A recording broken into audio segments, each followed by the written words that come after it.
the nature of this program. Viewer discretion is advised. You're listening to Odyssey, A Tale from the Road, an audiobook by Christopher Cologne. All rights reserved. Any resemblance to persons living or dead are purely coincidental. Chapter 17. He continued, she kept repeating that we were the ones who were hypocrites. She said that we wouldn't like to be treated like a pig being prepared for slaughter. She tackled Dmitri and wrestled him to the ground. She was a lot stronger than she looked. She had managed to lock him up in a holding pen, like the cage that farmers use when they bring their prize pigs to the state fair. I guess she had the cage as part of her dominatrix business. She kept yelling at Dmitri, asking him how he liked being treated like a pig. If he enjoyed knowing that fact, that he was going to end up as a pork chop or rack of ribs. And you just stood there and didn't do anything about it? I was staring to get pissed off again. Corey's inaction had been like that night when I almost got killed by the Ciccone family goon. Dmitri could have been dead by now. For all the grief Corey gave me about leaving Raphael behind, he certainly didn't react when Dmitri needed him. He punked out. Corey tried to defend himself. It all happened so fast, I didn't have time to react. I knew we were all supposed to meet up back here. So I thought maybe we could all go back there together and rescue Dmitri. Again, these guys were worthless without someone telling them what to do. I said, that's if Dmitri is even still alive. You just left him to be killed like a pig by that crazy bitch. The postman joined in. I know who he's talking about. Her name is Layla. She's unstable, a paranoid schizophrenic to be exact. I should know, I deliver her medication. Now that I think about it, it's been a while since I've seen her get her delivery of meds. She's probably bugging out, right now. Gimme a second. Steven went to the back of his truck and brought out a box. Yup, here's her last delivery. She wasn't in her studio the last time I tried to deliver it. I must have forgot and left the box in the back of the truck. I'm sorry about that, guys. I feel awfully responsible for what's going on. I'm usually a lot more trustworthy when it comes to delivering a package. We got to get her to take her pills before she does anything stupid to your friend. I don't know how she might get when she's off her medication. Your friend may be safe. She's not usually violent, well, except when she's doing her dominatrix thing. I have an idea. If maybe we could trick her into taking a pill, that will chill her out. It's obvious, she's not listening to reason right now. In her paranoid state, she's not going to trust us to swallow whatever pills we hand her. So we have to get her to take them without arousing her suspicions. Then after she's relaxed, I could deliver the rest of her package as if nothing happened. He carefully opened up his package and took out the bottle of pills. I could see the look on his face that he was really disappointed in himself for not delivering the package on time and by breaking federal law, opening a package he had no right to open. But this was an exception. We were trying to save a life here. The prescription label said to take one a day, so all we had to do was slip her one pill and hopefully that will level her out to a reasonable state of mind. I had volunteered to be the one to try to get her to take her medication. I didn't want Steven to get in any more trouble than he was already in. She had already been mad at Corey, so we couldn't send him. I had to clean up their mess. Again. It's nothing new. I'm the one they always have to rely on when the chips were down. What would they do without me? I'll grind up the pill and out it in her drink, I suggested. Do you have something I could use to pulverize the pill now, so all I have to do is drop the powder in her glass? Steven pulled out an envelope. Put the pill in here and I'll crush it up using the heel of my sneaker. He stomped on the envelope a few times and like he predicted, the pill was reduced to dust. Holy moly, Andy, it's going to be some trick to try and get that powder in her drink. I know her, and she can be a little crafty herself.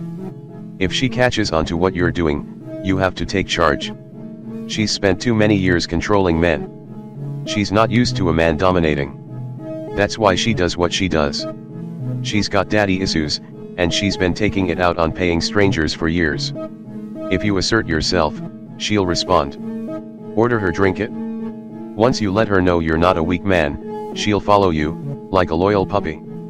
You'll have her eating out the palm of your hand. Hell, she might even fall in love with you. Just be careful. She's still a bit cuckoo, and she might end up cutting your dick off if you slip up. So be careful. I took his advice to heart and slipped the envelope in my pocket. I hope she doesn't notice the horrible taste of the ground up medication in her drink. I've had some bad experiences with some nasty tasting pills. That's why you were supposed to just gulp them down with water. Medicine wasn't made to taste good, it was made to make you feel better. As soon as she opened the door to the studio, I could see that she was in La La Land. Did she look like this when Corey and Dimitri accepted the invitation to her apartment?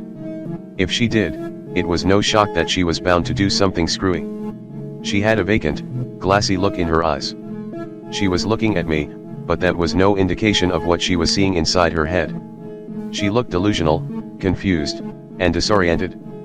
The pupils of her beautiful, big, brown, doe-like eyes were dilated. I've seen that look before. It usually meant that whatever she was supposed to be taking, she hadn't taken it in quite some time. When you've dealt with as many kooky girls on the road as I have, you pick up life lessons like this. Do you have an appointment? She asked. She must have thought I was one of her clients. You can't just show up like this. I don't care who might have recommended you to come here. You don't just show up without scheduling an appointment. She seemed agitated. No, I don't have an appointment, but you and I need to speak. I tried to sound assertive. What do you want? Who sent you? My father? Actually, you don't look like anyone who might work for my father. You're too scrawny. Was it the whale? You tell him I said he could kiss my ass. I was intrigued. How did she know the whale, Arnie Ellis? What business did they have together? I know he dabbled in matters of prostitution. She had a shady occupation, and maybe Arnie wanted what he believed to be his cut. Was he trying to recruit her? Or maybe he was extorting her. Whatever the case, she was bold. If I was one of Arnie's henchmen, and she was telling me to go and tell the whale to kiss her ass, she obviously wasn't scared of Arnie. Who was her father? He had to be someone significant. She said I was too scrawny to be one of her father's employees. What the hell did her father do for a living? I remember the postman saying she had daddy issues. I tell you what, if I knew my daughter got paid to beat up strange men, I'd probably take issue with that, too. I didn't have kids, and this is exactly why. You try to raise them right and they end up in a studio apartment filled with S&M equipment, in a bad part of town, not taking their medication. Talk about childhood rebellion. And I really needed to hit the gym. First, Holly said I looked scrawny, now this chick. I thought my arms looked pretty toned, especially for my average size. I've got some decent definition on my arms from years of guitar playing. But, I guess these girls prefer their men looking like big hulking beasts, like Gabby. I pulled my fair share of women without having to live in the gym, thank you very much. I guess it wouldn't kill me if I did some push-ups and light curls. Just for a little mass, not much. I wanted to lie and say that I did work for Arnie, just to see what details I could squeeze out of her. But I wasn't here for that. I was here to get Dimitri out of here. It had been only about a half an hour since Corey left running from her apartment. She wasn't expecting company, and seeing that she wasn't covered in blood, had shown hope that Dimitri was safe, or at the very least, not dead. Like Raphael. Nobody sent me. I stepped into the apartment, standing in the way of the door. She would have to physically push me out of the way, if she wanted that door closed. I braced myself, because she was strong enough to wrestle Dimitri into a cage. But I have a feeling that she only won that battle because Dima was caught off guard. He was too horny to think this girl was any threat, and he ended up paying the price for that misconception. I steadied myself for any punches or kicks she might send my way. Like Steven said, take charge. I wanted to talk to you about letting my friend go. From what I understand, you have him locked up in a cage. Oh, even in her daze, she seemed to come to grasps with what was going on, so the one that got away ran to get some more people? What a pussy. I didn't know her, but I was starting to like her. I joined in, yes. Yes, he is definitely a pussy. Now the one in the cage, is he safe? She looked confused for a moment, like she had to think really long and hard about the answer. It worried me. Then she got an apprehensive look in her face. Are you a cop? Look at me, sweetheart. Do I look like a cop? I stood back and pulled on the farmer's son's shirt I had on. Do I have a crew cut?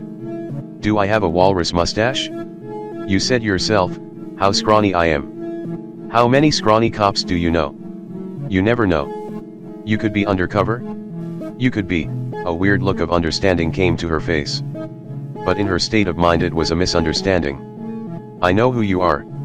You're one of the cops on the whale's payroll? Aren't you? One of those dirty cops. I assure you, I'm not a. She reached over for something. It was happening too fast for me to see exactly what it was. She had swung it like a baseball bat. This wasn't a baseball bat. It wasn't rigid. As a matter of fact, it was rubbery. It had arched backwards from momentum as it whooshed through the air. But it did make a good solid whack as it connected with the side of my face. It was heavy, peach-colored and about 2.5 feet long. This is embarrassing to admit, but she had whacked me a few more times before I finally figured out what she was holding in her hands. It was a giant rubber dildo. She was swinging it at me like a samurai sword. I was too busy trying to defend myself and blocking her continuous swings to see what it was at first. It fucking hurt. I felt like she was hitting me with police baton, except a baton doesn't whip around when it hits you, adding a sting to the original blow, adding insult to injury. Then it dawned on me. What was that thing used for? Was it her own toy? Was it there for some sort of morbid decoration, or did she use it on her clients? Then oddly enough, all I could worry about was how clean that thing was, and what were my chances of getting some sort of social disease, from getting hit in the face with that thing. That would a tough one to explain to my future wife. Oh yeah, honey, I got gonorrhea from this paranoid schizophrenic dominatrix that had repeatedly hit me in the face with a giant rubber dildo she had used on her degenerate clients. At least it was an excuse nobody, in the history of the planet, had ever used before. You got to give me points for that. Please visit twostrangersonePodcast.net.